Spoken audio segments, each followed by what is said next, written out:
Hi, everyone, and welcome to another edition of Talking Sense right here on Yachting International Radio. My name is Ria. I am your host, and I'm very pleased to welcome back Alistair Milroy from Breaking the Mould Accounting. How are you today? I'm good, Ria, really well. Good. Well, in the middle of the Mediterranean season, a news story popped up today about Malta. Now, if you haven't seen the news story, the gist of it is that because of the recent world situation, inflation, the Maltese government decided to subsidize fuel for its residents because that's just another, way in which they can help their people. Brokers, not sure where those brokers are from, all of a sudden frantically started calling all of their super yachts and saying, hey, you can come here and get cheap fuel. And so there were quite a number of super yachts that partook of that. Now, let's talk about that. What is subsidizing? What does it mean? And who ultimately pays for it? So yeah, the government in Malta, I think, everywhere in the Western world, I think we're seeing this cost of living crisis. It's in all the papers. We've seen particularly energy bills go up, fuel costs. I know sort of well over €2 a litre in Spain and similar in the UK. I think it's sort of over £2 per litre now. So massive increases in cost of fuel.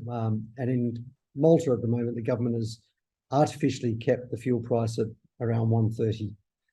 So it's done that by subsidizing the government, in effect, is buying the fuel at a higher price and then selling it on with a subsidy from taxpayers ultimately, to keep that cost of living or fuel costs down for people filling their cars and going to work, and it'll equally for pleasure boats in Malta as well. But I think so. Basically, what you're saying is a subsidy is when the government purchases, in the case of this fuel, the government has purchased that fuel in order to pass on savings to the people.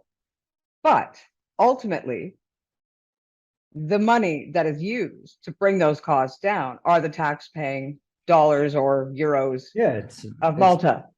Ultimately, they are paying for it. It is just spread across the entire country. Yeah, and I think they're estimating. So, as you say, I think some brokers, we don't know who, have gone out and said, bring your yacht to Malta, you can fill up and you can benefit from this low-cost fuel, which they have. And the Maltese government has estimated it's lost quite a few number of million euros now before closing this loophole. So they've now brought in legislation to stop any boats over 80 foot or 24 meters from benefiting from this subsidy, which is they can control, because normally these fuels are filled by tankers, so it's very different than subsidizing at the pump. But there's still a benefit for local boat owners who are under 24 meters can subsidize fuel. But they've also brought in quite strict penalties now for anyone caught trying to do this for super yachts. I think it's around a €70,000 fine for whoever's involved with arranging the refueling. But it does.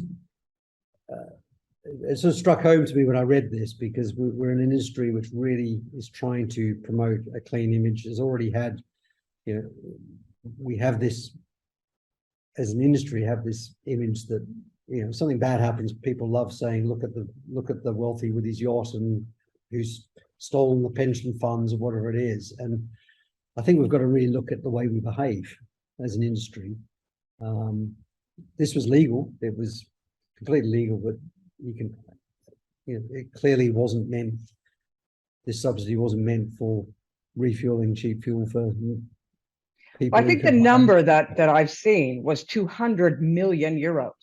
How does that reflect, these wealthy people? Was it a matter of nobody thinking, or was it a matter of nobody caring, really?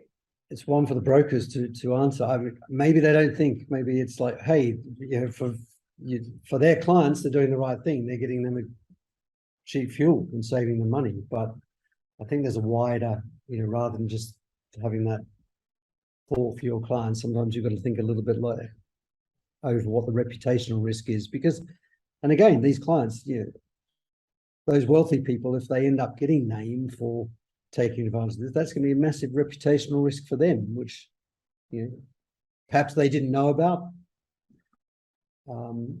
in their own. Often these things are decisions that a captain or a yacht manager will make those decisions for it, but actually that could come back as a fairly big negative news story on the owner of the yacht. And I think, we need to step back and take a breath and think about these things maybe before recommending them to clients. Well, you see, whenever there is a country that is talking about implementing a luxury tax or the fuel taxes or any extra little tax, maybe 1%, 2%, anything like that, the entire industry is up in arms. We're going to lose our businesses. Everyone's going to be out of work. Everything is going to fall apart. But when it comes to an entire country that is left holding the bag, there's not really a lot of ripples throughout the super yacht industry. Why is that? I'm not sure why. It's been interesting. I've seen this reported in the Malta press today. I haven't seen it come out elsewhere in the super yacht world yet. Maybe we'll see more come from this. It'll be interesting to see whether they actually name some of these yachts or if that information gets out, because I think that could see some ripples. Certainly, if I was, if you put yourself in a family office position or an owner of a fairly high profile person who maybe didn't even know that this decision had been made, or and then it backfires and hits them reputationally, then I imagine they'll be looking for a new yacht manager. So, I just think, as an industry, we need to have sort of either a code of practice or a way that we just think a bit more carefully rather than go, right, let's jump for the next thing that's cheap without looking at the impact of that. Because actually what this has done is, it's subsidized fuel from the taxpayers of one country. Well, the people of Malta, not only are they having issues right now, like most countries on the face of the planet right now, with inflation and everything that's gone on, the cost of living has just risen exponentially. But now they have literally paid and will have paid for super yachts fuel. Yeah, that's what's happened. Legally, it's great, but I don't think it's a great way of portraying the industry. No. So I guess just to make sure that people out there understand, tax-free is one thing. Subsidized is something entirely different. Yeah, and I think we've seen tax-free. We've seen a lot of those tax-free schemes for fuel and fuel duty. The EU's been quite strong on trying to harmonise that and stop that happening. So, certainly where there was commercial exemptions for fuel or VAT back on fuel, that's no longer the case under a lot of the commercial exemptions because of this. But this was a subsidy to help with the cost of living crisis that we're all feeling, and from the government. And I think it's whether that becomes a bigger issue of now that that's on the roadmap, that the EU looks at that, it could be the case. Because it does create a different playing field. But and as I said, I think having that ability to plan ahead, look at what you can legally do with your taxes is one thing, but you always should look at how aggressive is it, what are the reputational risks that could come of that. Take a bit more of a wider picture maybe before rushing in and making decisions which could backfire on the sometimes legal and moral are two different things entirely. They are, and it's moral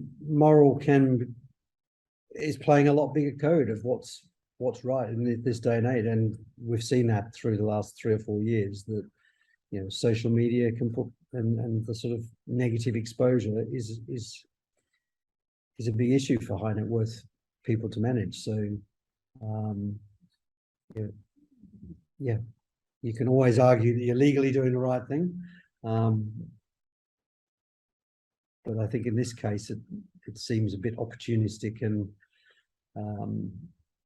and just, yeah, I just think it's got a wider impact on the way the industry is perceived, which is something a lot of people I speak to in the industry are very keen to, portray it as a good industry to work in, as an industry that we want to see grow and flourish. I certainly, love being part of it. And yeah, it's a shame to see maybe some short-sighted decisions. Well, I mean, I think honestly, there are some absolutely amazing people in this industry and people that really want to do the right thing and push the industry forward in a more positive manner. And that's great. But unfortunately, I think also those people need to take the stand and say to those that aren't of the same thought process, stop. No, we don't accept that practices, rather than spending money trying to change the image, perhaps bring it within and literally change the image by thought, deed, and action. Yeah. Yeah. It's what you do, isn't it? It's yeah. Walk the walk, not just talk the talk, and really actions speak much louder than words when it comes to these. We'll see. We'll see. It should be interesting. Anyways, Alistair, I want to say thank you very much again for your time. And yeah, I think you're going to be having a guest next week, aren't you? Yeah, planning to. So, yep, we'll get that organized, and I've got a few more planned for the next few weeks as well. Wonderful. We're looking forward to it. Once again, it's been Alistair Milroy from Breaking the Mold Accounting right here with us on Yachting International Radio. Thank you. Thanks, Ria. My name is Ria. I have been your host. We'll see you again next week.